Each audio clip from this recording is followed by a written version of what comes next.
Close your eyes, let your breath grow slow, and imagine the distant hush of waves upon an unfamiliar shore. The Aegean Sea curls against its stone-bound coast, whispering the same eternal secrets it has carried for millennia. The air is heavy with salt, but also with memory, and memory, here, is never silent. For in the land of Greece, land of philosophers and warriors, poets and gods, the body and its desires were not merely private. They were woven into law, into ritual, into power, and into silence. Tonight, as we descend into the darker corners of that ancient world, I invite you to walk with me not as a student of history, but as a dreamer. For history, when told in hushed tones, becomes less a sequence of dates and more a drifting vision. You may feel as though the stone columns rise around you, their shadows stretching long into your imagination. You may sense the glow of oil lamps flickering against clay walls, illuminating more than light should permit. And in that glow, hidden truths are waiting, truths about desire, about restraint, about rules that shaped pleasure into ritual, and turned intimacy into power. The Greeks gave us democracy. They gave us tragedy and philosophy. But they also carried into their daily lives a web of restrictions and permissions around sex and intimacy, rules we might call forbidden. Not because no one spoke of them, but because they lived in tension, always present, but never fully exposed. Some acts were exalted, others whispered in corners, some practices were honored in temples, while others were punished with scorn. As you listen, let your body grow heavy, your mind soften, and let the rhythm of this exploration cradle you. This is not history as your teachers presented it. This is history as shadow, as dream, as a current beneath the bright surface of marble statues and golden myths. We begin in silence, the kind of silence that makes the skin tingle, because beneath it lies something unspeakable. The Greeks often spoke of cosmos, the order of things. Every star above them was in its rightful place, every man and woman expected to move according to their role, every desire pressed into a shape that served family, city, and gods. Yet desire has never bowed quietly to order. It strains, it pulls, it slips through cracks. To understand the forbidden rules of sex in ancient Greece is to understand how order was preserved and how disorder was feared. But do not expect clarity. Do not expect a neat list of laws etched in stone. What survives comes in fragments, a vase painted with images both playful and grotesque, a law court speech condemning a rival for sexual misconduct, a whisper of ritual in the mysteries of Eleusis, a philosopher's uneasy commentary. We will gather these fragments like shards of broken pottery, and in holding them up to the light, you may glimpse the uneasy truths they reflect. There is something unsettling in knowing that the very people who carved the serene marble faces of gods also carved unashamed images of bodies in acts of passion. That the same men who laid the foundations of reason also built rules around irrational lust. They sought to contain what could not be contained. They dressed desire in language, in custom, in law, yet still it seeped between the cracks. Walk with me deeper still. Imagine the narrow streets of Athens in twilight, the scent of wine lingering from a symposium, where men reclined on couches, speaking of politics and philosophy while slaves refilled their cups. Behind the polished words, the forbidden flowed, rules about who could touch whom, who was allowed to seek pleasure, and who was merely the vessel for another's desire. These rules were unspoken yet enforced, invisible yet unyielding. The forbidden is not always dramatic. Sometimes it is in the small details, the subtle prohibitions, the unsaid expectations. A wife forbidden to seek her own pleasure. A youth forbidden to reject the advances of a powerful elder. A priest forbidden to speak aloud what was enacted in the temple shadows. Each silence is a boundary, and within each boundary lies a secret. To you, listening now, these rules may feel foreign, even cruel. Or perhaps they feel hauntingly familiar, for every society has drawn its own borders around desire. What the Greeks reveal to us is not only the strangeness of another time, but the mirror of our own hidden taboos. There is a rhythm to forbidden history. It does not march forward like soldiers, it drifts, like smoke, curling into corners where few dare look.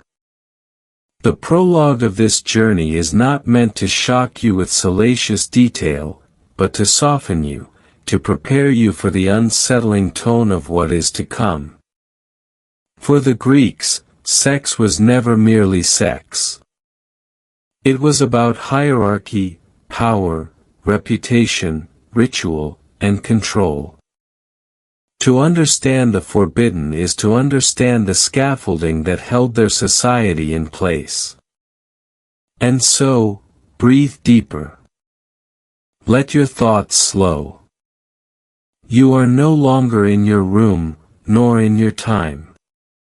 You stand in the half-dark of an ancient temple. The air is thick with incense.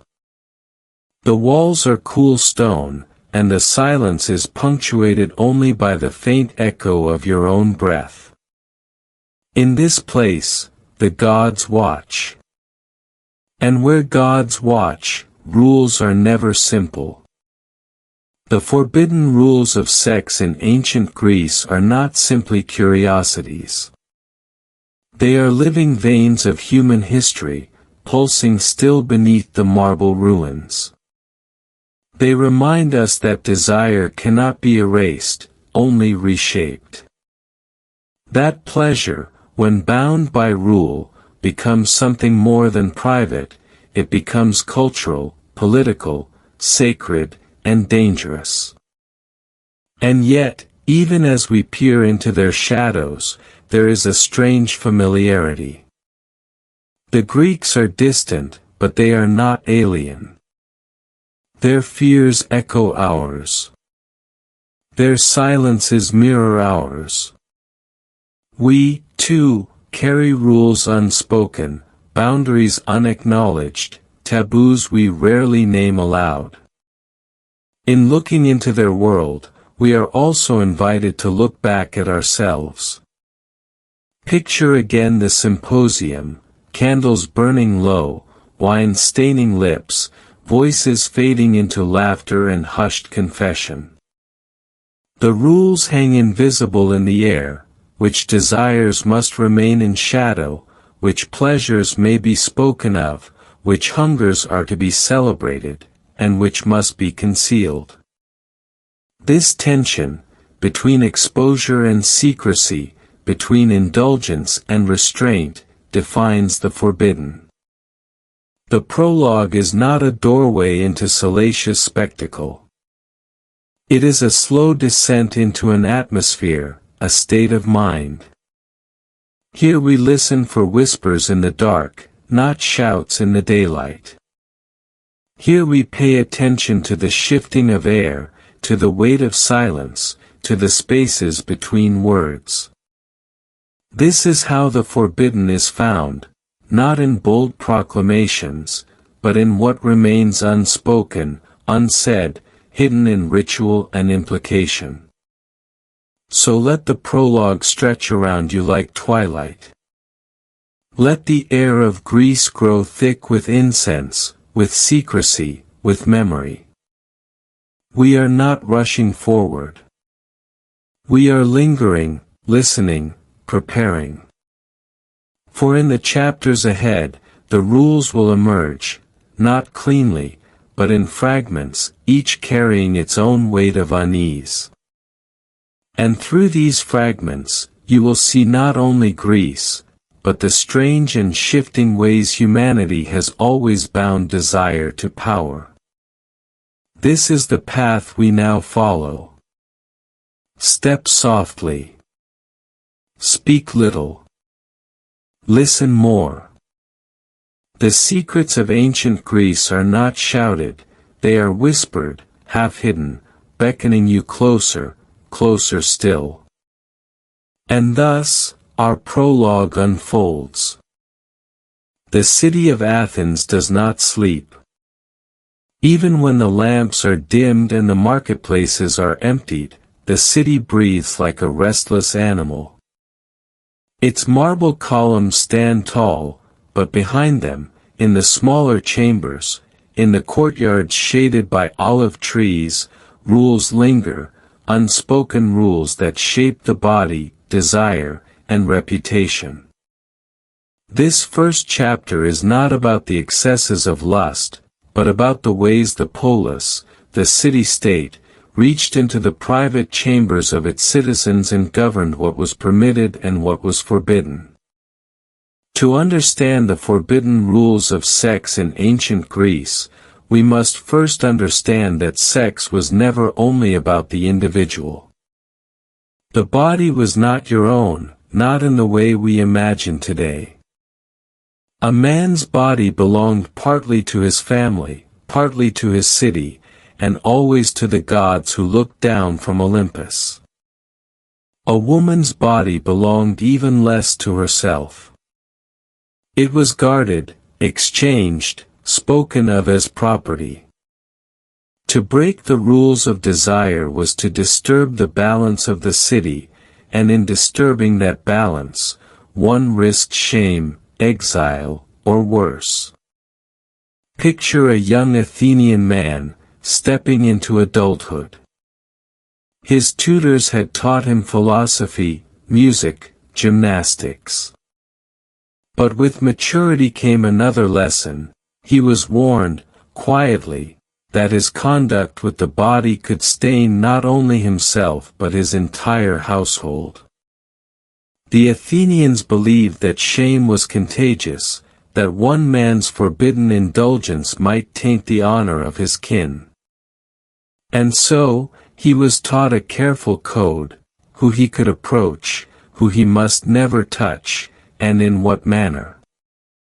Desire was permitted, yes, but only when guided by the invisible boundaries of the city. One of the most striking rules was the division between citizen and non-citizen, between free and enslaved. With a slave, a man could indulge openly.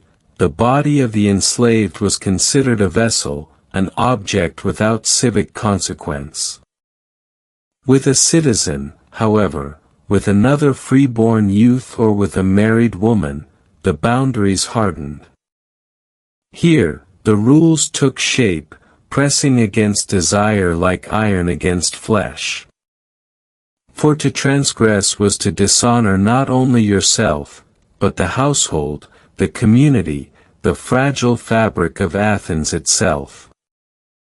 In this world, desire was inseparable from status. Pleasure could not exist without hierarchy. A free man might touch, but must never be touched in certain ways. To surrender, to accept a passive role, was to risk losing not only respect but political voice. The rules of sex were rules of power, drawn not in ink but in shame, reinforced not with police but with gossip, insult, and the constant watchful eyes of neighbors. Walk slowly through these streets, in your mind's eye. Hear the sandals against stone, the low hum of voices in shaded courtyards. Every word, every glance, is laced with judgment. The forbidden rules are never posted on walls, they live in whispers, in stories told at the symposium, in the ridicule of comedians on the stage of Dionysus. The Athenians laughed at those who broke the code, mocked them in plays, carved their names into memory as examples of disgrace. What is unsettling is not that rules existed, but that they reached so deep into the core of intimacy. Pleasure was never private. Even in the bedroom, one carried the city on one's shoulders. Every embrace was shadowed by the fear of dishonor, every touch weighed against reputation. And yet, desire persisted. It did not vanish because of law or shame. It burned beneath the surface, forcing itself into cracks, slipping through the language of philosophy, twisting itself into myths. Here lies the paradox. The Greeks celebrated beauty, worshipped the human form, carved gods and athletes alike in marble with sensual precision. Yet behind the celebration was an iron cage of rules, dictating who could admire, who could touch, who could love. Forbidden rules do not kill desire. They shape it into something stranger, more dangerous, more enduring. This, then, is the beginning of our journey into the city and the body. Athens, brilliant and radiant on the surface, carried in its shadows a web of rules more binding than chains. And as we listen, slowly, carefully, we begin to hear them whisper, "This is permitted. That is forbidden. Cross the line, and you will carry shame forever." With the image of the city watching. Not just the gods above, but the neighbors beside you, the ancestors behind you, the generations yet to come. All eyes fixed upon desire, pressing it into form, into ritual, into silence. And beneath that silence, something restless stirs. Night deepens over Athens. The stars scatter themselves across the velvet sky, but down below, the city still whispers. If in the daylight its rules are disguised as customs and courtesies, at night they reveal their sharper edges. The symposium fades into silence, the theater empties, and behind the shuttered doors of households, the forbidden is negotiated in whispers. To understand these rules is to understand that the Greeks believed every action of the body reverberated beyond the self. Marriage was not simply union, it was contract, an exchange designed to secure inheritance and the purity of lineage. A man might find pleasure with a slave or a courtesan, but his wife's body was guarded as the vessel of legitimate heirs. The forbidden rule here was clear: a wife must never be suspected of infidelity, for one act could taint generations. She was watched, shielded, and silenced, not for her own sake, but for the honor of the oikos, the household. Consider the courtesan, the hetaira. Unlike wives, these women were educated, allowed to converse in the symposium, to share wit and companionship. They existed within a liminal space, their desirability openly acknowledged, their intellect valued. And yet, they too lived by rules. They could be admired, but never permitted the status of wife. They embodied both freedom and exclusion, sacred and forbidden, shaping the paradox of Greek sexuality. There were also the rules between men, more complex still. The relationship of an older man and a younger youth, praised in some texts, derided in others, was itself hemmed by boundaries. The older was expected to pursue, to guide, to instruct.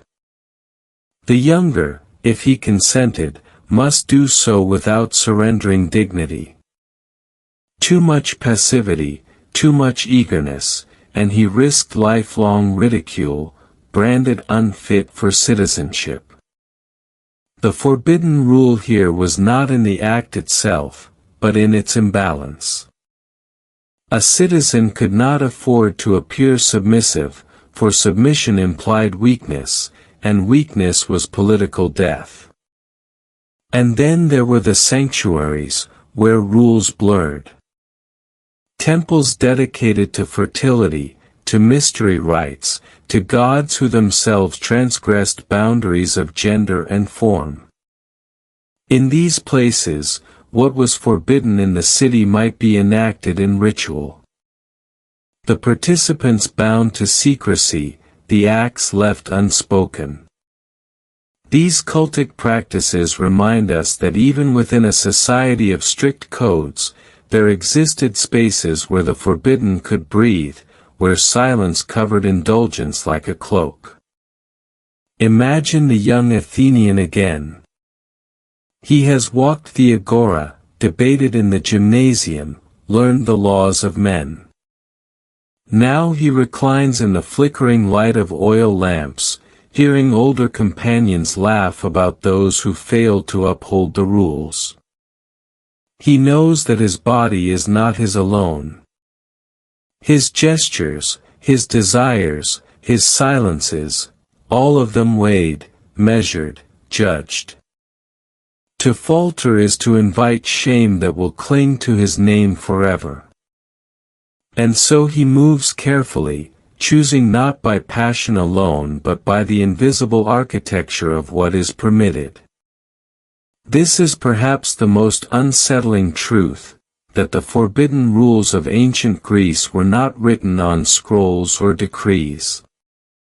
They lived instead in memory, in gossip, in the mocking laughter of comedians, in the slow erosion of honor.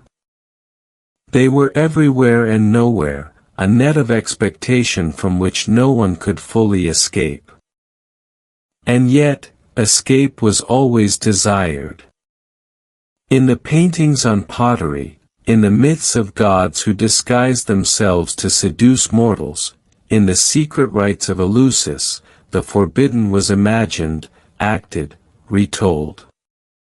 The Greeks could not live without their rules, but they also could not live without dreaming of breaking them. Athens, radiant by day, carried shadows by night. The city demanded discipline, demanded silence, demanded control. But beneath its polished marble surface, desire throbbed restless, searching for cracks in the stone.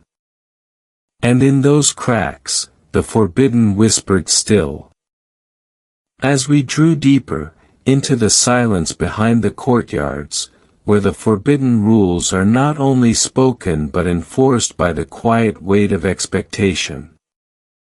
Athens glimmers still, her marble temples reflecting firelight, yet beneath this beauty lies a strict order that threads itself through every desire. The Greeks knew that to desire is natural, but to desire without measure, without boundary, was dangerous, both to the body and to the city. Let us begin with the unspoken truth. Sex was never merely the joining of flesh, but an act inscribed with meaning, power, and consequence. The forbidden rules did not declare themselves openly. They were carried in stories, myths, and the endless laughter of the comic stage. If the first chapter showed us how the body belonged partly to the city, this chapter reveals how the city placed its hand upon that body, steering it toward order, taming it, and branding disobedience as corruption. Let us walk again through the streets, but this time into the places where judgment lingers like incense. In the agora, men gather to trade goods, but they also trade rumors. Reputation is a fragile currency, and desire can bankrupt it faster than debt. One rule whispered with force: never be seen to lose control. The Greek admired beauty but feared surrender. To be consumed by passion, to chase pleasure beyond reason, was to become less than man, less than citizen. Self-mastery was the shield against shame, and lack of it invited mockery. And yet, paradox persisted. Athenian culture adored the body, naked athletes paraded in the gymnasium, sculptors captured every curve of muscle in stone, poets sang of longing and desire. The contradiction sharpened the forbidden rules into blades. The body was to be admired, but never in the wrong way. To desire was natural, but to desire wrongly was disgrace. It was a labyrinth where each path glittered with temptation but ended in judgment. Consider, too, how the gods themselves reinforced these rules. Zeus, ever hungry for mortal and divine lovers, served as both justification and warning. His power excused indulgence, yet mortals who imitated him too freely risked hubris, the unforgivable crime of overstepping human bounds. Aphrodite's gifts could delight, but they could also ensnare. To blame the gods was convenient, but in Athens, no one escaped the scrutiny of neighbors. The polis demanded accountability, even when divine myth offered an excuse. Here, another forbidden rule emerges: never confuse pleasure with equality. Love between unequals, master and slave, older man and youth, husband and wife, was permitted only when hierarchy remained intact. To forget the divide, to cross it in affection or vulnerability, was perilous. To love too openly was to risk dissolving the boundary that upheld the city's order. We must imagine the tension in this, desire pressing always against the bars of law and custom, each touch shadowed by the possibility of shame. The forbidden rules were not iron decrees but living breath. They entered the heart, bent it, reshaped it. And so, every whisper of passion in ancient Athens was a gamble, weighed against the scales of honor and disgrace. With the city itself cast as the silent judge, its people laughing, gossiping, punishing, and remembering. The shadow of desire stretches across every threshold, reminding us that in Athens, passion was never free, but always chained to rule. Athens slept lightly, but its rules never did. Even in dreams, citizens felt their weight, the silent gaze of the polis watching, the murmur of neighbors' judgment echoing across the mind. If Part 1 revealed how desire was contained by reputation, Part 2 unveils the more hidden architecture, the way rules slipped into flesh, into memory, into the secret corners of longing. One such rule was carved into silence itself, the unspeakable. There were acts not named in polite company, desires that lived only in rumor, in plays meant to provoke laughter, or in scrawled graffiti along the walls of baths. The Athenians mocked such longings in comedy, yet the very need to laugh at them proved their pull. Laughter served as both shield and weapon, disguising shame with amusement, keeping the forbidden both alive and at a distance. To admit to such acts seriously, however, was to court disgrace, mockery could be endured, but shame was corrosive. And so, another layer of prohibition emerged. Not only must one act within bounds, but one must also speak carefully. A careless word could betray desire more damningly than an act half hidden in shadow. In Athens, to confess was often worse than to sin. Then there was the rule of balance, the demand that one's appetites never exceed what was considered proper to age, rank, or station. A youth given too eagerly to pleasure was scorned as soft, unmanly, a body ruled by weakness rather than by reason. An older man who chased indulgence with too much hunger risked ridicule as well, decrepit, absurd, unable to master the temperance expected of maturity. The forbidden was not a single wall but a shifting boundary, tailored to one stage of life, an ever-moving horizon. Women, too, bore the mark of shifting silence. They were taught to veil their desire, to bury it in obedience.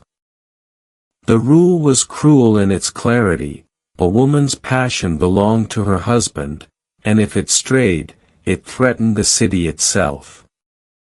For while men's transgressions could be excused as mischief, women's were cast as disaster, disorder in the home, poison in the bloodline, chaos in the state. Thus, even in intimacy, women learned to perform restraint, a silence demanded not by their hearts but by law and lineage. Yet silence was never complete. Beneath it pulsed resistance, subtle and slow.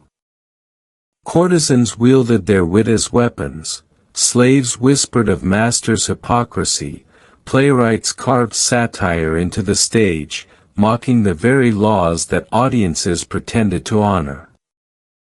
These acts of defiance did not break the rules outright but bent them, stretching their edges, exposing the contradictions they carried. In this lay the deepest paradox: forbidden rules were never absolute. They thrived precisely because they were bent, broken, and reshaped. Desire, chained though it was, learned to slip through cracks, to take form in poetry, art, or fleeting touch. Every act of love or lust in Athens was both submission and rebellion, a delicate dance of compliance and defiance. And so, with a rule but with an image, a city both luminous and shadowed, where temples gleamed above while secrets burned below, where laughter disguised fear and silence carried longing. In Athens, to live was to desire, and to desire was always to approach the forbidden. The shadowed rules of sex in Athens were not written on tablets or etched in stone, but they were no less binding than law.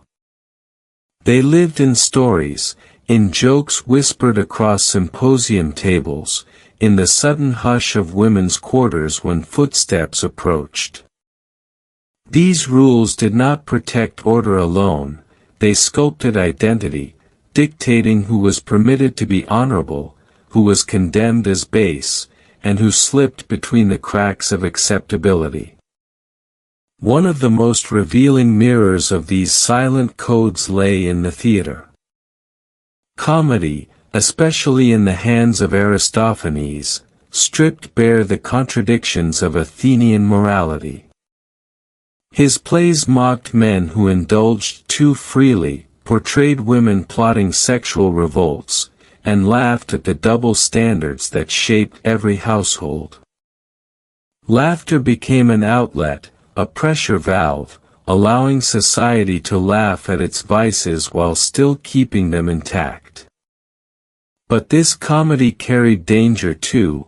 It exposed what could not be admitted openly, carving cracks in the city's moral armor. Through laughter, desire showed its resilience. Another mirror lay in myth. Myths were never just tales, they were veiled commentaries on desire and taboo. Consider Zeus, king of gods, whose countless affairs, whether with mortal women or with young men like Ganymede, offered divine precedent for behaviors Athens condemned in citizens. His power excused transgression, turning what was forbidden for mortals into the prerogative of the divine. Myths allowed Athenians to imagine a world where boundaries dissolved, even as they enforced those very boundaries in life. Desire was projected onto gods, then denied to mortals. The story of Ganymede itself haunted Athenian thought. A beautiful Trojan boy, seized by Zeus in the form of an eagle, lifted to Olympus to become cupbearer and beloved of the god. The tale lingered in symposium paintings, in whispered justifications of older men seeking young boys. Was it a tale of love, abduction, or divine violation? In its ambiguity lay its power. The myth allowed the forbidden to be cloaked in legitimacy, while also casting suspicion on the thin line between affection and exploitation. Another layer of secrecy was enforced through the sacred. Religious rituals, such as the Eleusinian mysteries, cloaked participants in vows of silence. Though not sexual rites themselves, they emphasized secrecy, initiation, and transformation, concepts that bled into the way Athenians thought about intimacy. To reveal what one had seen or done in sacred space was death, the sacred thus reinforced the civic, silence was survival. Yet, beneath silence, resistance simmered. Vase paintings depicted scenes far more explicit than public discourse allowed. These images, lovers entangled, acts boldly portrayed, suggest that the forbidden found refuge in art. The painter's brush became a loophole. What could not be spoken aloud could still be displayed, admired, even treasured in private. In this way, visual culture became a parallel script of desire, one that both honored and mocked the city's invisible rules. The rules reached their sharpest edge in punishment. For men, exposure could bring ridicule and exclusion, but for women, the cost was higher. Adultery was treated not as private betrayal but as civic offense. A husband discovering his wife's infidelity was expected not merely to be wounded but to act. Some laws permitted him to kill the adulterer caught in the act. Others dictated divorce, ensuring the woman's shame rippled outward to her family, eroding alliances and reputations. Here, sex was never only personal, it was political, a thread woven into the fabric of lineage and inheritance. The hetairai, courtesans of wit and beauty, existed at the margins of these rules. Unlike wives, they could speak openly, move among men, and cultivate influence. They turned the city's double standards into currency, using charm and intelligence to wield a kind of freedom denied to respectable women. Yet their freedom was fragile, dependent on favor, vulnerable to sudden collapse. They were both celebrated and condemned, desired and despised, the living embodiment of Athens' ambivalence toward forbidden desire. And then there were the slaves. They bore the greatest weight of silence, for their bodies were considered property, their consent irrelevant. The rules that constrained citizens dissolved when applied to them, revealing the stark hypocrisy of Athenian morality. A master might be mocked for excess, but not for taking what law declared his. In their silence we see the sharpest edge of power. The forbidden was never absolute but calibrated to status. The labyrinth of Athenian desire was thus mapped by layers: spoken laws, silent expectations, myths, laughter, punishments, and hypocrisies. Each layer reinforced the others, ensuring that forbidden rules were never just prohibitions but tools of control. And yet, the city could never fully master desire. The more it tried to bind it, the more desire found new pathways, in plays, in painted pots, in whispered tales of gods, in fleeting touches between shadows. The forbidden was not eradicated but transformed, rendered strange, unsettling, alluring.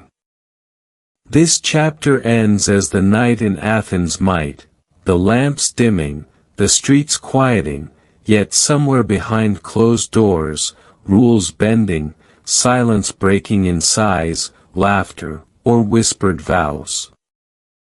The city slept under the weight of its prohibitions, but desire never slept at all. Thus, a city at war with its own longings, a war fought not with weapons but with silence, reputation, and memory.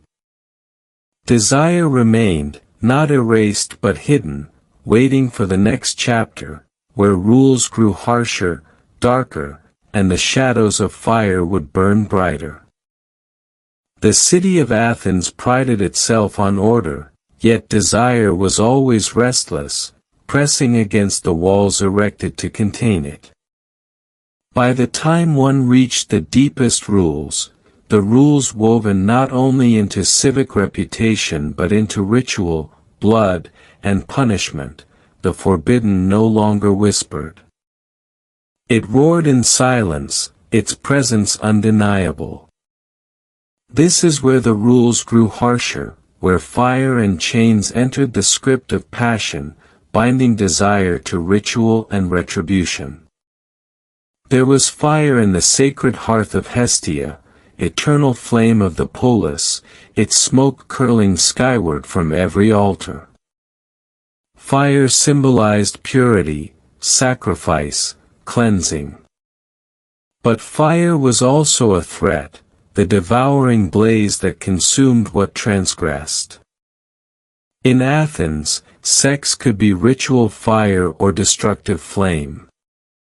To break the forbidden was to risk being consumed. Consider Thesmophoria, the women's festival honoring Demeter. Outwardly, it was a rite of fertility, invoking the cycles of soil and seed. Yet beneath its surface lay rules heavy with suspicion. Women gathered away from men, casting into pits offerings that rotted in the dark, later retrieved as blessings for the fields. The ritual acknowledged female power, the womb as fertile earth, but also controlled it. By ritualizing desire, the city chained its force, channeling it into sanctioned fertility. To stray from this pattern was to invoke chaos, a harvest spoiled, a lineage corrupted. Fire glowed on the altars as women prayed, but behind their chants, desire remained bound in ritual chains. Punishment, too, carried the mark of fire. Adultery laws did not merely shame, they threatened flame. A man could kill an adulterer caught in the act, and though executions by fire were rare, the image lingered in civic imagination, forbidden sex as a spark that must be stamped out before it spread. In plays, imagery of burning desire, lust as consuming flame, reinforced the danger. The city spoke in fire, warmth for the lawful, destruction for the transgressive. Chains entered the picture as well. They were not only iron links but metaphors carved into thought. The body was a vessel that must be mastered. Unbridled sex chained the soul to appetite, dragging reason down. Philosophers like Plato hinted at this. Ungoverned desire was slavery. To be free, one must place chains upon passion. Thus, the forbidden was not merely imposed from without but internalized. Citizens learned to bind themselves, carrying invisible shackles forged by philosophy and custom alike. And yet, paradox lurked. Chains could restrain but also allure. Lovers spoke of being bound to each other, enslaved by affection. Poets dared to call passion a sweet chain, a bond sweeter than freedom. In such verses, what was forbidden turned seductive, the imagery of chains transformed from punishment into pleasure. Athens could not fully disentangle discipline from delight. Behind these harsher rules lay ritual spectacles of shame. A man too indulgent, too submissive in the eyes of his peers, might be mocked in public, his body painted or paraded as a symbol of disgrace. Such acts were punishments but also theater, binding the individual to collective judgment. The crowd became both chain and fire, chains that bound him in ridicule, fire that seared his reputation. Thus, this reveals the tightening grip, fire as symbol of purity and destruction, chains as metaphor for restraint and bondage, ritual and punishment shaping desire into sanctioned paths. Athens demanded obedience not only through silence but through spectacle, searing the lessons into flesh and memory alike. But the story deepens still. In the shadows of temples and punishments lingered darker rituals, whispers of sacred transgressions, and tales where chains and fire became not merely tools of the state but symbols of mysteries too profound for daylight. The further one peers into Athens' hidden rules, the more the air thickens, as though the city itself wished to conceal its deepest truths behind smoke and silence. Part 2 of this chapter pulls us into those concealed chambers, where ritual secrecy merged with punishment, and where myth breathed fire into the chains of forbidden desire. At the heart of this secrecy lay the mysteries, not merely the Eleusinian rites of Demeter, but other initiations scattered through the Greek world.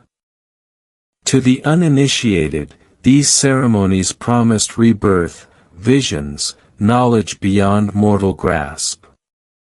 To those who whispered of them afterward, they were also bound to desire, to acts hidden by oaths of silence. We cannot know precisely what transpired, for initiates were forbidden, under pain of death, from revealing the mysteries. Yet fragments linger.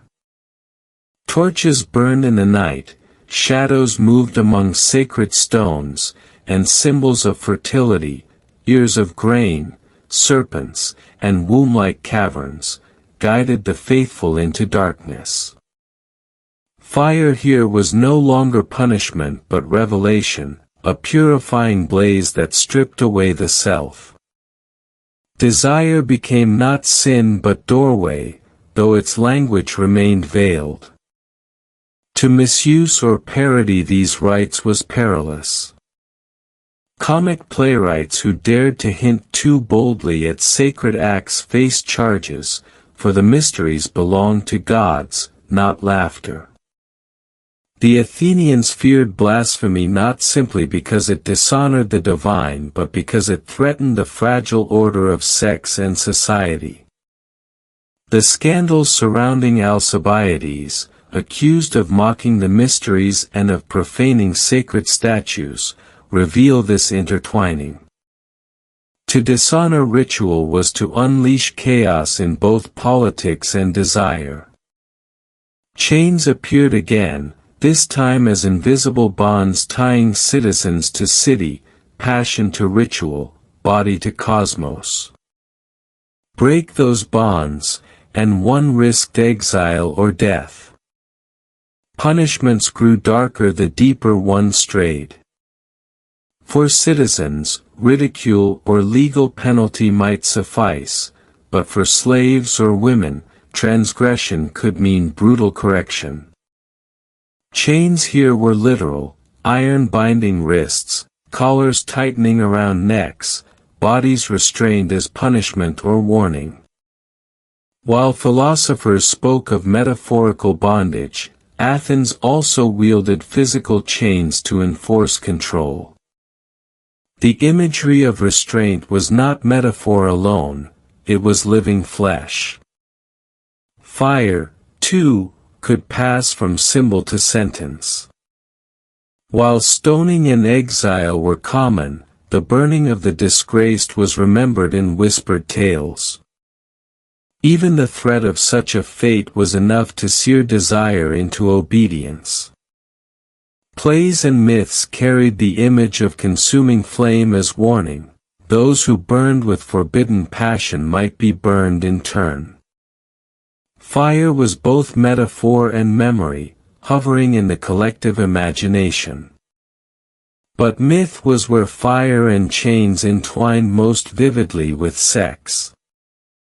The punishment of Prometheus, bound to a rock for stealing fire from the gods, resonated with erotic undertones, chained for transgression, his suffering endless, his body penetrated daily by the eagle's beak. Desire for knowledge and fire became conflated with torment, a parable that haunted Athenian thought.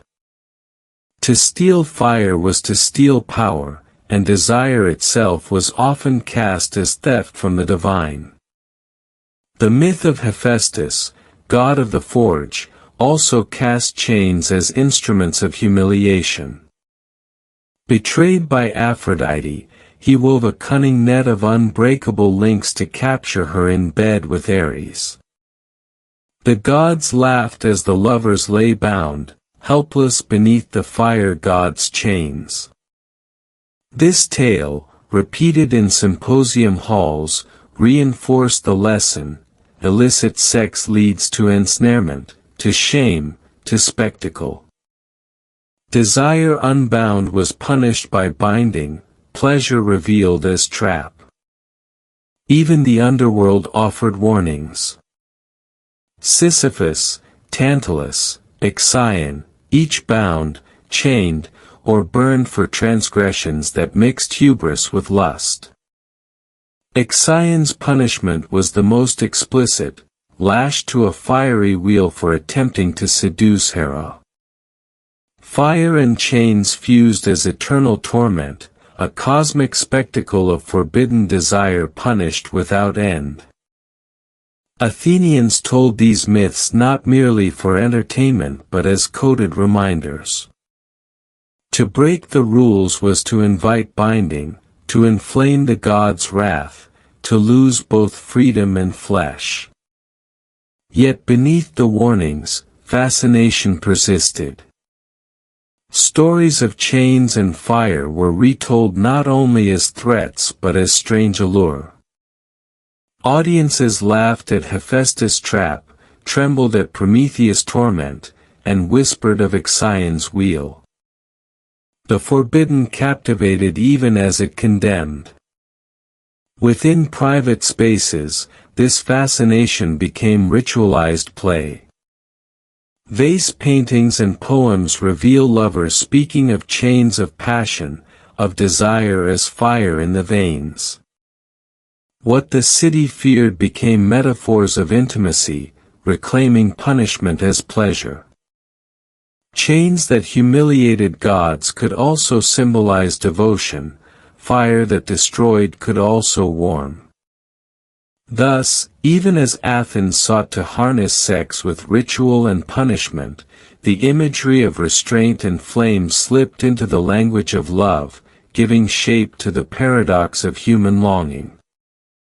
By the end of this descent, one truth glows in the embers: Athens lived in tension, caught between chains imposed by law and chains willingly embraced by lovers, between fire as purifying ritual and fire as consuming passion. Every myth, every punishment, every ritual whispered the same warning: desire is dangerous. Yet every retelling revealed another truth: that danger was irresistible, and that the forbidden gained its power precisely because it was cloaked in chains and flame. The city, draped in ritual and bound in fire-lit fear, moved forward into still harsher reckonings, where the weight of liberty and the paradox of control would carve deeper scars. The labyrinth continued, and the air grew heavier still.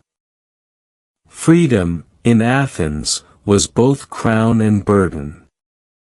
The city sang of liberty as its highest gift, the mark that distinguished citizen from slave, man from beast. Yet liberty was never pure air; it was heavy, weighted by laws, customs, and expectations. To be free in Athens was to be bound to a web of obligations so intricate that liberty itself could feel like a chain. In matters of desire, this paradox sharpened. Freedom to love, to choose, to indulge, always dangled before citizens, yet always pulled back by invisible cords.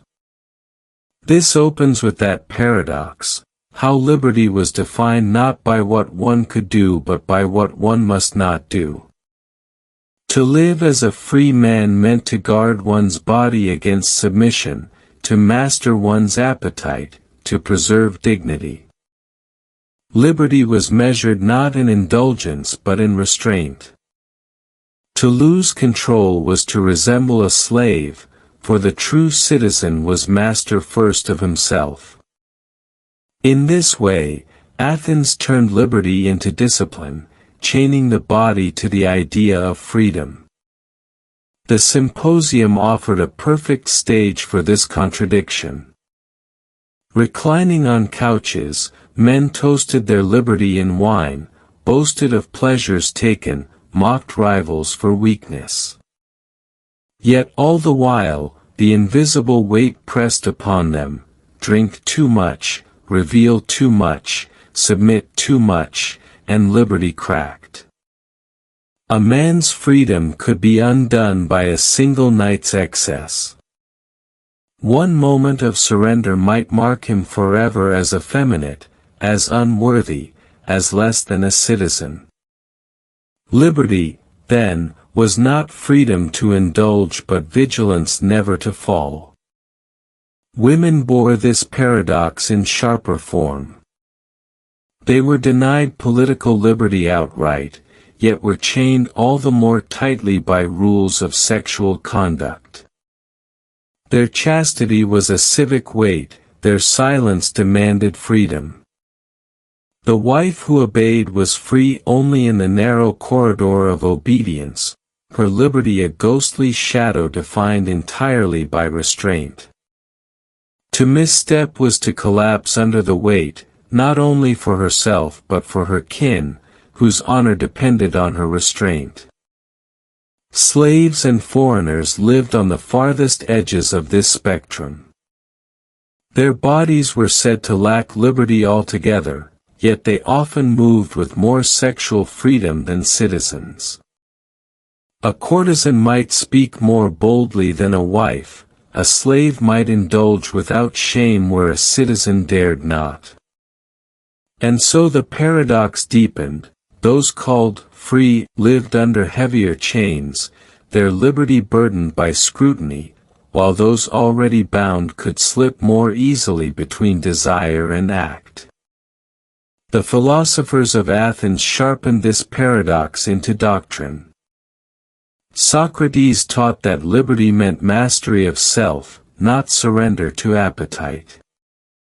To be ruled by lust was to be enslaved, to burn with ungoverned passion was to wear unseen chains. Plato, too, cast desire as a weight dragging the soul down from the realm of forms. Liberty was ascent, and the body was gravity.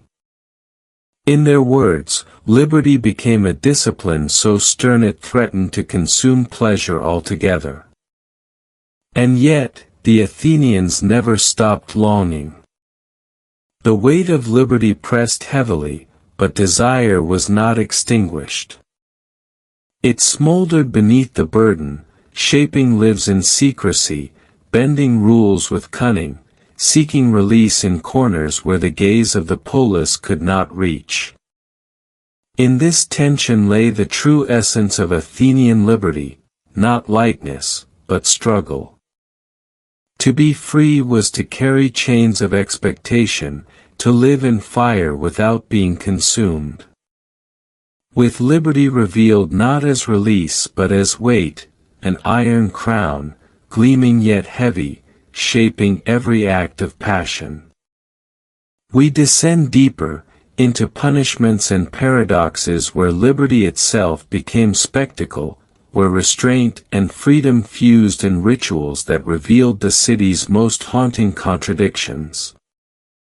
If liberty in Athens was a crown of iron, its sharp edges pressed most painfully in the realm of sex. Part 2 of this chapter follows liberty into its darker dimensions, where the promise of freedom became both weapon and burden, where punishment and paradox revealed the city's unease with its own ideals. Athenians proclaimed that only the free could govern themselves, yet this very liberty was policed with ferocity. A citizen who allowed himself to be used sexually as a passive partner, for instance, could be stripped of political rights. The reasoning was cruelly circular. He had surrendered mastery of his body, thus surrendering mastery of himself, thus forfeiting the liberty that defined citizenship. Liberty was no gift, but a test, one failed in the most intimate of acts. To keep freedom meant guarding against the wrong touch, the wrong role, the wrong rumor. Here, liberty carried the weight of endless vigilance. Punishments reflected this vigilance. Ostracism, exile, ridicule, these were not simply civic tools but sexual weapons as well. A man branded unfree by rumor could be mocked in comedy, lampooned on stage, remembered forever in laughter. Laughter, sharpened into spectacle, was itself a form of punishment, chaining liberty to shame. A single careless act could echo through amphitheaters for years, the weight of liberty transformed into public humiliation. Rituals amplified this burden. In ceremonies honoring the city's founders, liberty was praised as sacred fire, a light guarded by gods. Yet woven into such rituals was the warning: freedom could be lost, corrupted, polluted by desire. Priests spoke of purity as the condition for liberty, demanding abstinence or moderation during sacred days. To violate these rules was not simply to dishonor gods but to betray the very principle of freedom. Liberty, meant to be light, thus grew heavy with prohibition. The paradox sharpened when liberty was turned outward as weapon. Citizens judged women, slaves, and foreigners by their supposed lack of freedom, contrasting their slavery to desire with the discipline expected of free men. Yet this distinction was unstable. The hetairai, clever courtesans, wielded more influence than many citizens. Slaves sometimes moved through the city with greater sexual freedom than masters. Liberty, instead of clear boundary, became a shadowed burden, exposed in its contradictions whenever those deemed unfree exercised freedom citizens themselves could not. Philosophy, too, deepened the weight. The Stoic idea of freedom as inner mastery would come later, but even in Athens, seeds were sown. Socrates taught that liberty resided not in license but in the refusal to be ruled by appetite. The truly free man was chained not by others but by his own discipline, carrying invisible shackles that ensured reason reigned. Liberty as self-bondage, a paradox so haunting it left citizens unsure whether freedom freed or merely confined in subtler chains. Eerie rituals made this paradox flesh. In certain festivals, mock trials staged accusations of indulgence, symbolically stripping men of dignity before restoring them. These were not mere games but civic lessons. Liberty must be proven, tested, and earned through restraint. The crowd became judge and jury, pressing liberty's weight onto every participant. The laughter of Dionysian revelry, the solemnity of civic oaths, the whispered judgments of neighbors, all bore down like chains, reminding each citizen that freedom was not escape but burden. Even myths carried this warning. Heracles, greatest of heroes, wore chains of servitude after transgression, serving armfully in humiliation. His liberty was restored only after submission, showing that even strength could buckle under desire's weight. These myths mirrored the city's anxieties. Liberty could be lost, and to lose it was shame, punishment, and warning for all who watched. Thus, liberty in Athens was never light as air. It was stone on the shoulders, a weight that pressed most fiercely in the realm of sex. To call oneself free was to carry chains of vigilance, to burn with the fire of restraint, to live under the gaze of law, gods, and neighbors alike. Freedom was a burden, and a burden was freedom. Liberty has revealed itself not as a simple gift but as a paradox, freedom enforced by chains, celebrated in fire, haunted by punishment. The labyrinth twists further, for desire does not vanish under liberty's weight, it transforms, finding darker paths, feeding on the very prohibitions meant to extinguish it. Desire, pressed under the weight of liberty's chains, did not vanish. It was twisted. It burrowed. It found shadows where the laws of Athens could not see, where the gaze of neighbors could not pierce, where the gods themselves seemed to look away. In those shadows, secrecy became oxygen. Shame was not the end of desire but its refinement, its sharpening. What could not be openly sought was all the more feverishly pursued.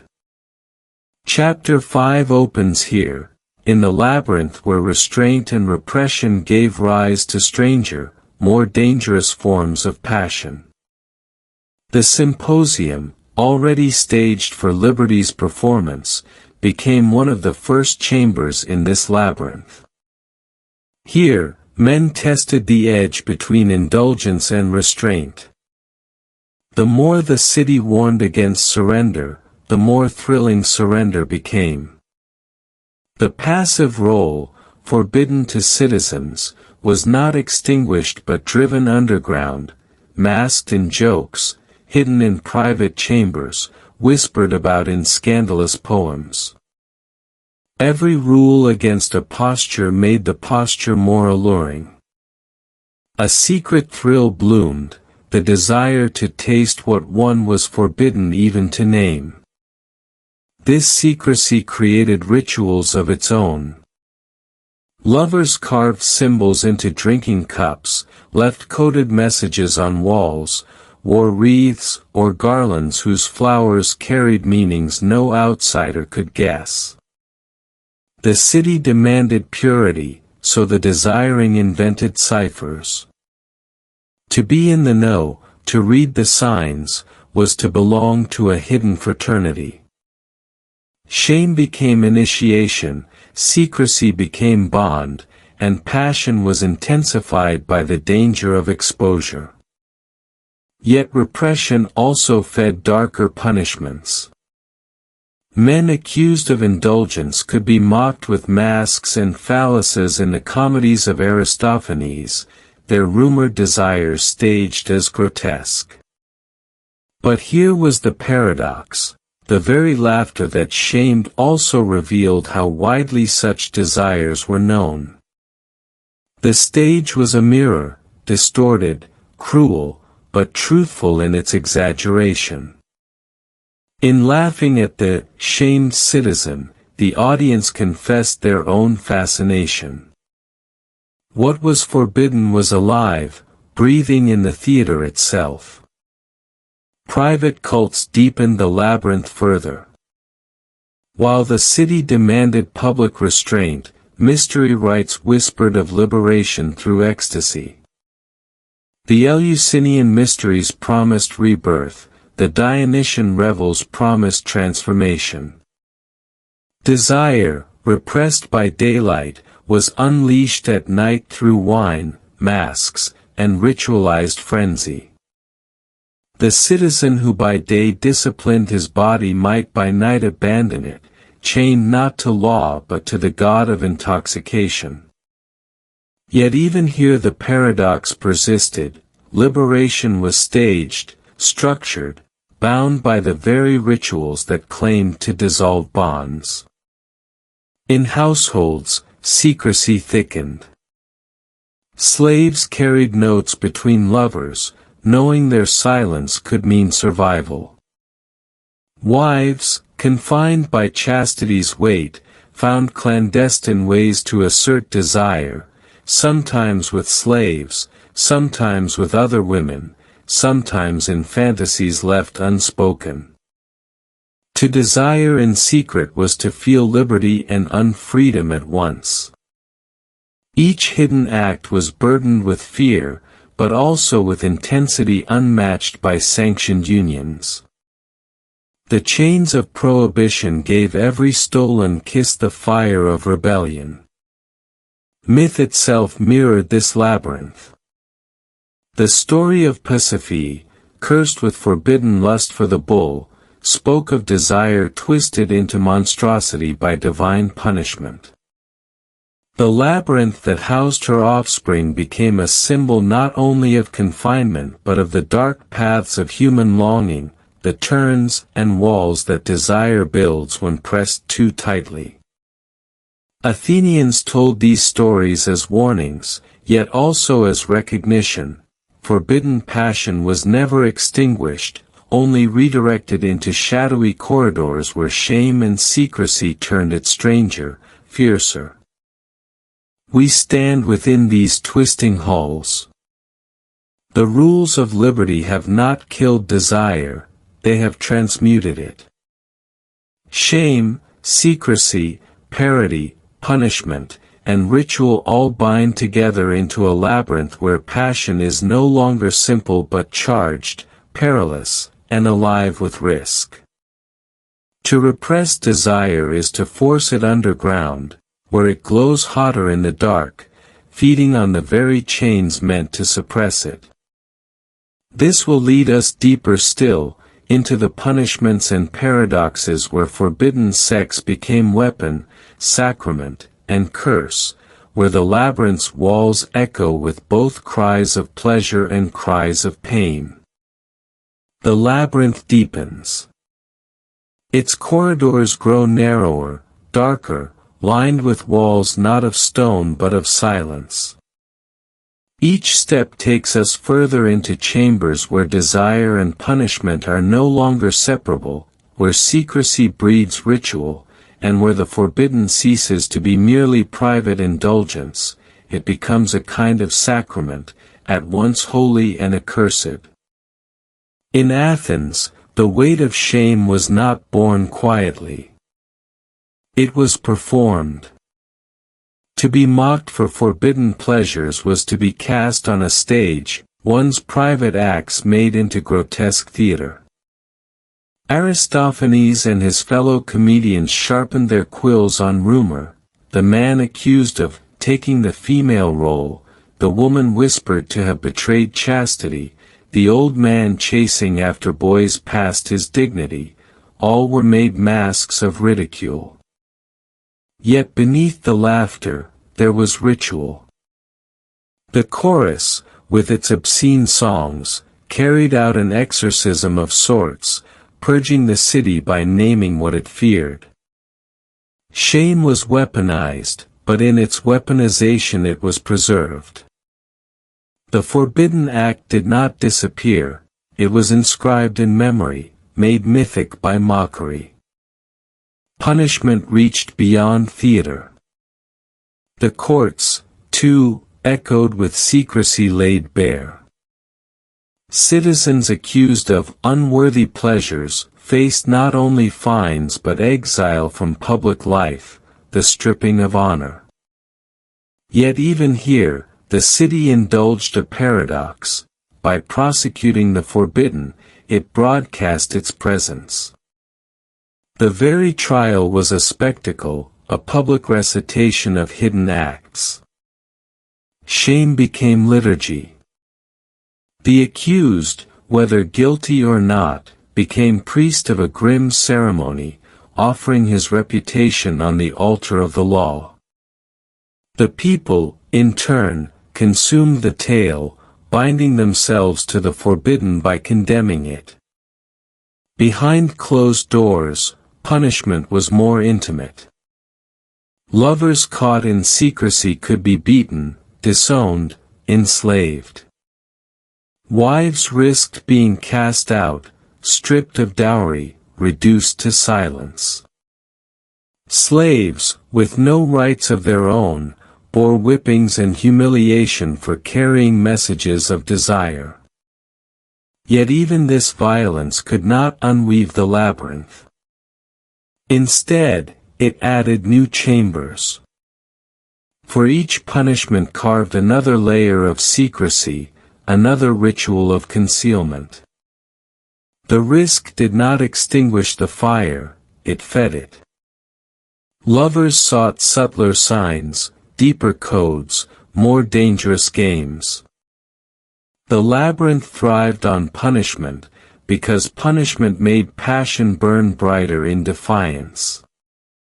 Ritual secrecy took on the cadence of religion.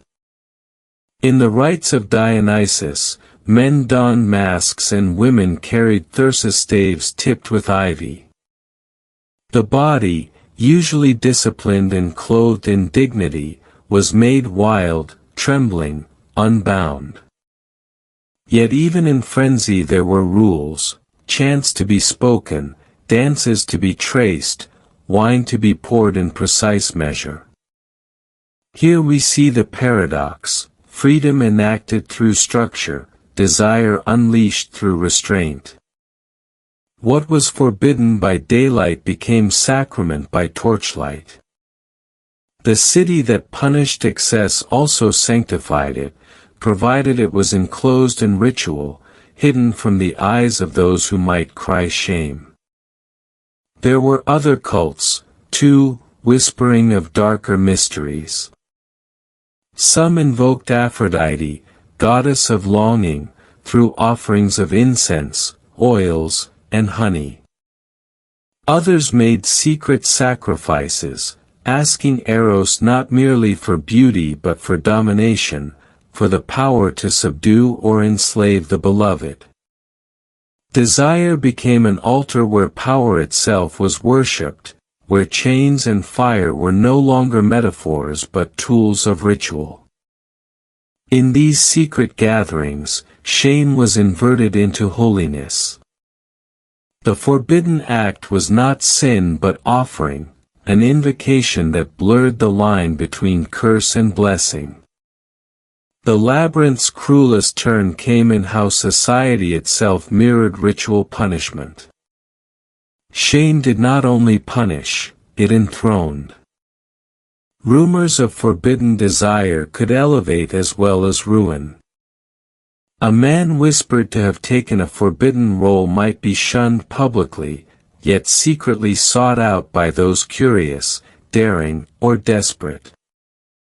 Forbidden pleasure gained allure precisely because it was cursed. The more dangerous, the more intoxicating. Thus punishment fed passion, and passion demanded punishment. Each sustained the other, bound in a cycle neither law nor laughter could break.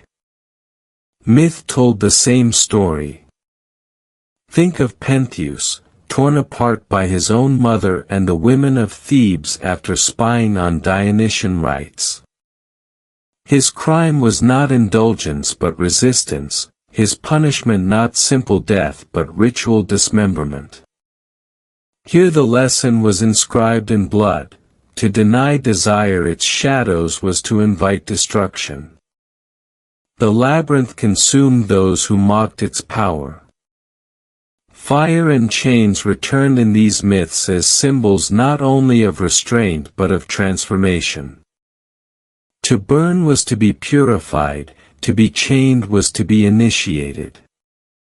Passion was trial, ordeal, passage through darkness. In secret chambers, whispers told of men who bound themselves in chains as offerings to Aphrodite, of women who lit candles to sanctify forbidden unions, of slaves who carved prayers to Eros into the walls of cellars. Each act of secrecy was a ritual. Each risk of punishment was sacrament. Desire, constrained, became heavier, stranger, charged with the weight of liberty denied. Where the law sought to silence, the labyrinth sang, in tones both ecstatic and mournful. Thus, the labyrinth of desire is no longer merely hidden corridors, it is a temple built of silence, shame, and fire. Secrecy has become ritual, punishment has become theater, and forbidden sex itself has become both curse and sacrament. The Athenians who walked these halls lived under constant restraint, yet in that restraint they forged passions unlike any that open liberty could grant, darker, stranger, more perilous, yet charged with the very weight of eternity. And so we prepare to step where these currents converge, where liberty, punishment, desire, and secrecy collide not in private chambers but on the grand stage of myth and empire, where the forbidden ceases to be personal and becomes the destiny of an entire people. The labyrinth of secrecy does not end in silence. It spills outward, seeping from chambers and cellars into the very fabric of the polis.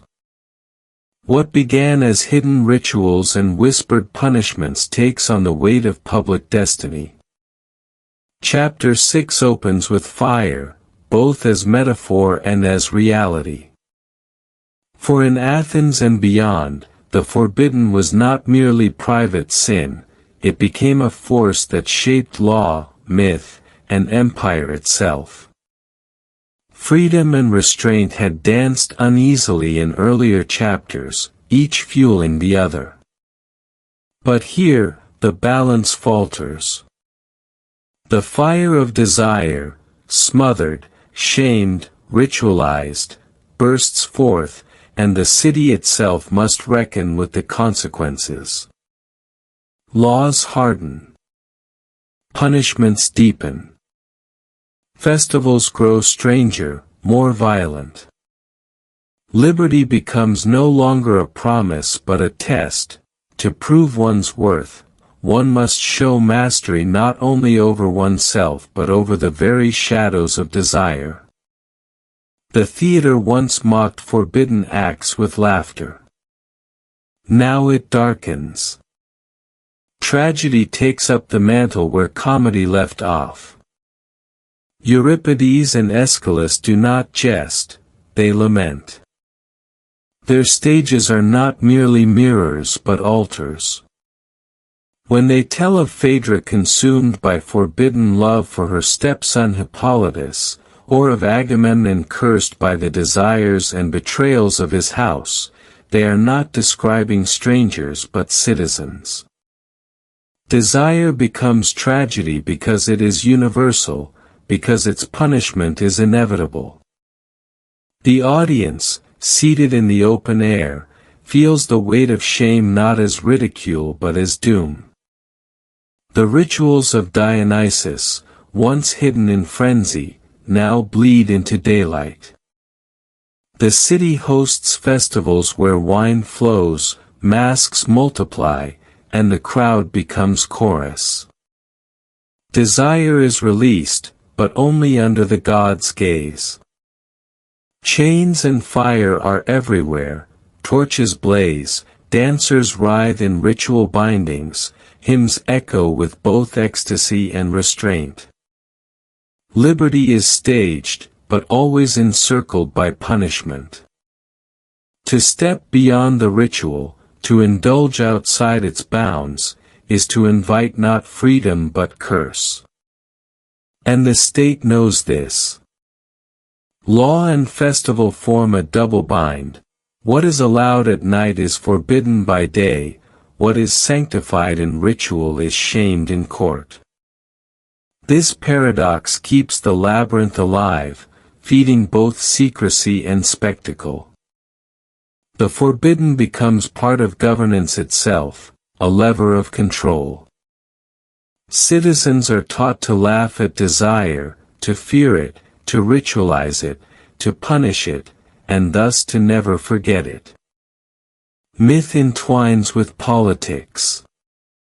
The story of Prometheus chained for giving fire to men becomes parable for those who sought pleasures denied. Fire is a gift and curse, liberation and punishment. The chains that bind him are the same chains whispered of in secret chambers, the same chains ritualized in festivals. The myth is not distant, it is a mirror. To desire forbidden fire is to risk eternal bondage. In the early part, we see the city aflame not with destruction but with the constant glow of suppressed and staged passion. The polis itself becomes theater, punishment its script, and desires its hidden chorus. Each citizen carries the burden of secrecy, yet together they create a society bound by ritualized shame. Fire lights the festivals, chains decorate the myths, and liberty hangs heavy, an inheritance that is both gift and curse. As we go on, this will take us deeper still, into the heart of punishment where liberty itself becomes an unbearable weight.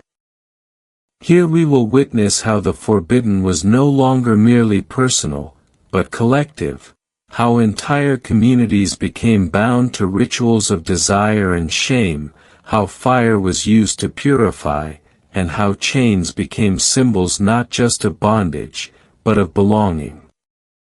The polis is not merely a city of stone and law, it is a breathing labyrinth of desire and restraint. In Part 2, we step further into its chambers, where fire is no longer symbolic flame but torchlight carried through rituals of purification, and chains are no longer metaphor but instruments wielded in the name of order. Here, the forbidden is woven so tightly into civic life that punishment itself becomes a form of belonging. Consider the ritual of public shaming. In the agora, accusations did not end with verdicts, they lingered in rumor, in graffiti etched into walls, in the knowing glances exchanged in the marketplace. Citizens condemned for indulgence carried their punishment like brands. To be named in court as unworthy was to walk forever with the weight of exposure, the invisible chain of dishonor binding each step.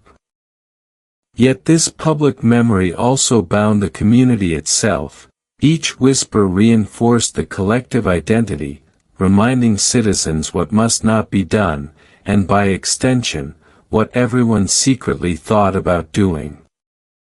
Punishment could take the form of fire. Torches lit processions that paraded shame through the streets, their glow casting shadows on faces and masks alike. Sometimes, fire purified. In rituals, offerings were burned to cleanse desire, to send the smoke heavenward as both confession and plea. But fire also destroyed, manuscripts deemed obscene, idols of excessive lust, even the effigies of citizens accused of corruption were set aflame. In these burnings, the city did more than punish, it performed its own exorcism. The crowd watched, breathing the smoke of shame, participating in a communal act that fused justice, ritual, and desire. Chains, too, were everywhere. Not only in prisons but in iconography, myth, and festivals. Chains reminded citizens of what it meant to transgress, but they also promised belonging. To be chained in ritual to Dionysus or Aphrodite was not degradation but initiation. Slaves bound in service of secret rites became paradoxical figures, both victims and vessels, punished yet sanctified. Chains in this sense were double-edged, symbols of loss of liberty, but also of surrender to powers greater than the self. The citizen who mocked chains by day might secretly long for them by night, in chambers where forbidden acts were masked as offerings. Festivals amplified these paradoxes. At the Anthesteria, when new wine was opened, boundaries dissolved. Masks blurred identity, intoxication blurred restraint. Desire coursed through the city, but always under ritual's watchful eye. What was forbidden in daylight was enacted under Dionysus's blessing, yet even here punishment lingered, for the morning after was heavy with silence. Citizens returned to discipline, carrying the memory of their excess like a chain around the heart. Liberty was tasted, but never without consequence. The polis turned myths into guides. Phaedra's burning desire, Orestes' cycle of blood and guilt, Pentheus torn apart for spying on forbidden rites, all became parables not just of personal downfall but of civic warning. Fire consumed, chains bound, desire destroyed, yet each story was retold because it touched something essential. To live in Athens was to live with the knowledge that freedom was fragile, that desire could undo even kings, and that punishment was never far from passion. Yet even as these myths warned, they enticed. Citizens gathered year after year to hear them retold, to feel the tremor of recognition. They left the theater unsettled, not because they rejected desire, but because they saw themselves in it. In this way, the polis ensured that forbidden sex was never forgotten. It was made public, ritualized, bound into the very definition of being Athenian. The city that boasted of liberty ensured that liberty was always shadowed by its opposite, restraint, shame, punishment. And so, we see the paradox of fire and chains complete its circle. Desire, suppressed, became spectacle, shame, ritualized, became identity. Liberty was no longer freedom, but burden, an inheritance chained to every citizen.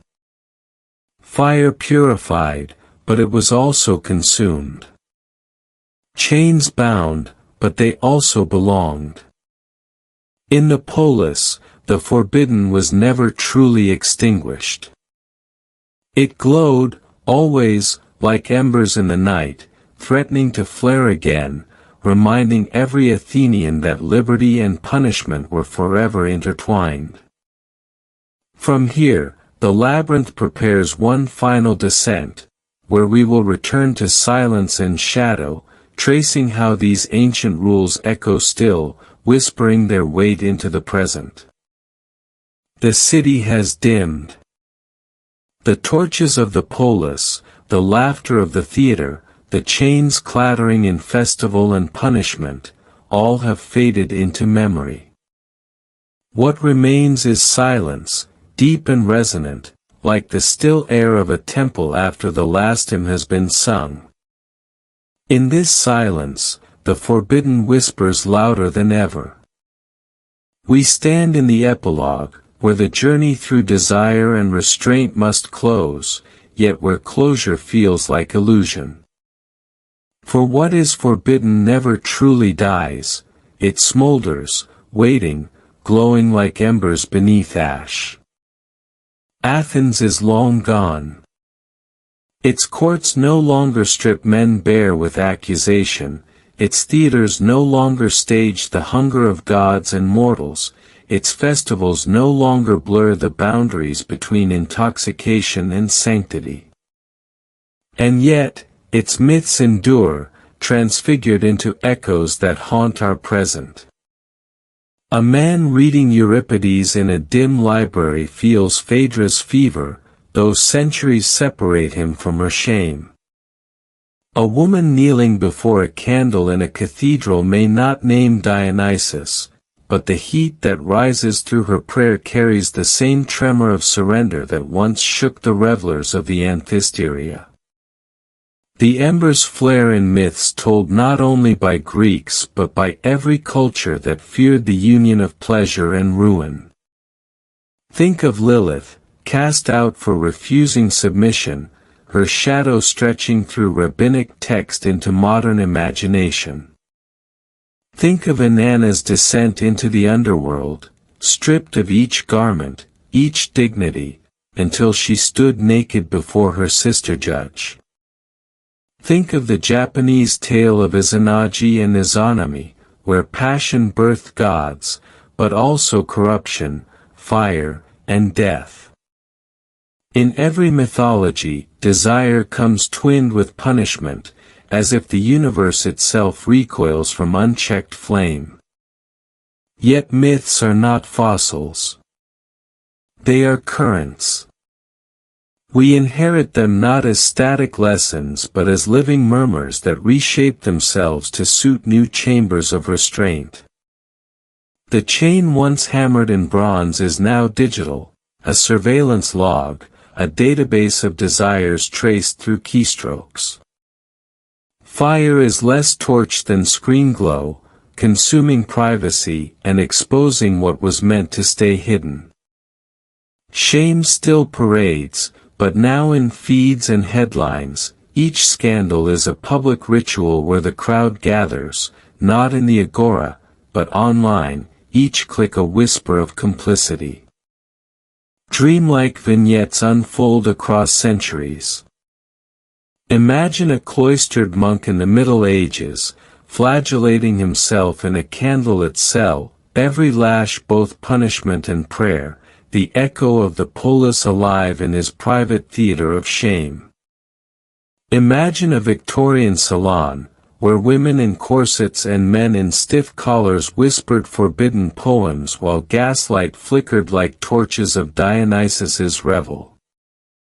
Imagine a contemporary lover, slipping into a hotel room under the anonymity of neon, where secrecy itself feels like sacrament, and where the risk of discovery sharpens every gesture. The labyrinth persists, though its walls change shape. Once they were stone, then scripture, now policy and code. Still, inside them, the same dance repeats, restraint begetting hunger, hunger birthing ritual, ritual circling back to punishment. The ancient Athenians dressed this cycle in myth, but we live it in quiet gestures, in the confessional, in the password-protected file, in the whispered promise between strangers on a train. The epilogue insists we ask, what is liberty, when desire remains bound by shadow? The city that once staged its contradictions in torchlight has vanished, but the human body has not changed. It still carries its own theater of fire and chain. Even now, desire seeks both revelation and concealment, both freedom and the ritual of its own restraint. We are heirs to myths not because we study them, but because we breathe them. More visions. In a dream, a masked figure walks through corridors of polished stone, each door opening onto rituals that blend punishment and ecstasy, silent audiences watching, as if shame itself has become theater. In another, a river of ink flows across marble, the words of forbidden letters dissolving into water, consumed before anyone can read them. In another still, a torch flickers within a sealed vault, illuminating the graffiti of centuries, prayers scratched into stone by hands that trembled with both desire and guilt. Modern echoes multiply. The nightclub becomes a temple, bass reverberations mimicking the drums of Dionysus. The strip of fluorescent-lit offices after dark becomes a labyrinth where secrets trade hands. A digital confession in an anonymous forum carries the same weight as an Athenian trial, strangers judging and absolving without faces. The forms shift, but the current flows unbroken, secrecy breeding ritual, shame performed before hidden crowds, the forbidden carried forward as both curse and fuel. Somewhere, in the silence of an empty room, embers glow. A faint heat lingers, waiting for a breath to fan it back into flame.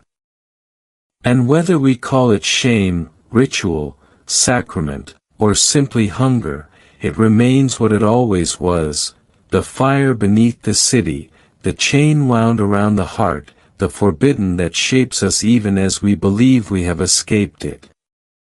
This is the inheritance of Athens, of all the cities that came before and after. Not their walls, nor their laws, nor their stones, but the uneasy truth they carried, that liberty is never pure, that desire is never safe, that the forbidden, once named, becomes the very rhythm of our silence. And so, though the silence hums, we leave the labyrinth not because it has ended, but because it has folded into us. The embers remain, scattered across myth and memory, across screen and street. We are not free of them. We are only custodians, carrying their glow forward, into whatever cities rise after ours.